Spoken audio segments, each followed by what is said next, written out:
"Where's your wife?" That's how my brother opened the call. I glanced at the wall clock. 8:42 p.m. "She's on a business trip," I said. "New York, until Sunday." Silence. Then came his voice, flat, careful. "She's at my hotel, Adam, in Hawaii, room 509. She's not alone." I didn't breathe. He added, "She's using your ATM card."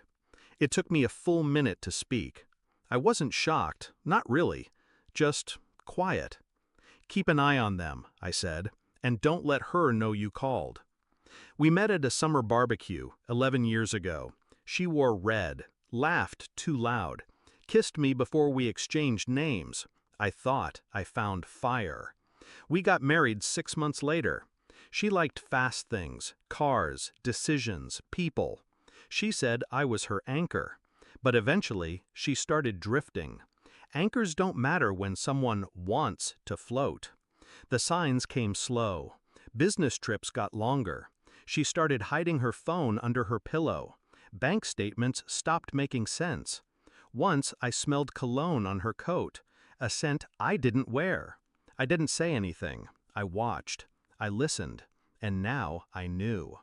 My brother, Daniel, runs a resort on the Big Island. We haven't been close in years, but blood's blood. He texted me the name of the guest she checked in with, Jason Klein. I checked her calendar. She had an investor meeting listed, of course. I didn't rage. I didn't cry. I opened my laptop. First, I froze the joint accounts. Left enough for food and cab fare, just enough to sting. Next, I called Daniel. "I need her distracted. Can you upgrade her room? To the presidential suite?" "Exactly. Give her champagne. Tell her it's on the house." He caught on. "You're going to trap her?" I smiled. "No, I'm going to expose her." I booked a last-minute flight, landed in Kona just after sunrise, rented a car, drove straight to the resort. Room 509 overlooked the ocean. I didn't knock. I had Daniel unlock the suite's private surveillance system, hidden cameras, audio, everything streamed to my phone.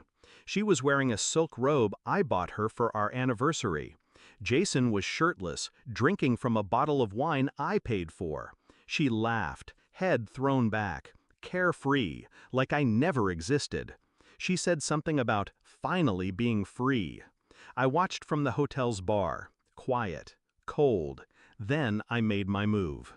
I had a small packet with me, printed copies of bank statements, photos, hotel records, a copy of the prenup she forgot she signed, infidelity clause highlighted. I slipped it into an envelope, handed it to Daniel. "Have the concierge deliver this to her at breakfast." He raised an eyebrow. "You sure you don't want to confront her in person?" "No," I said. "She'll bury herself just fine." The fallout began fast. 8:17 a.m. She opened the envelope. 8:20 a.m. Jason started yelling. 8:25 a.m. He left the room, slamming doors. And at 8:32 a.m. my phone rang. I didn't answer. She called again. And again. 54 missed calls. Texts flooded in. "I can explain. Please pick up. It's not what it looks like." Then came the rage. "How dare you freeze my accounts? I'm stranded. This is abuse." She should have read the fine print. I walked into the hotel lobby at noon, calm, composed. She was there, disheveled, pale, alone. She ran to me. "Adam." I held up a hand. No words, just a look. She stopped, just like that. I walked past her, sat at the outdoor cafe. She followed. "I made a mistake," she whispered. "He meant nothing." I nodded slowly. "You know what's funny?" I said. "You were always worried I'd leave you for someone else. But I stayed, even when you didn't." Tears welled. Real or not, didn't matter anymore. "You ruined everything," she whispered.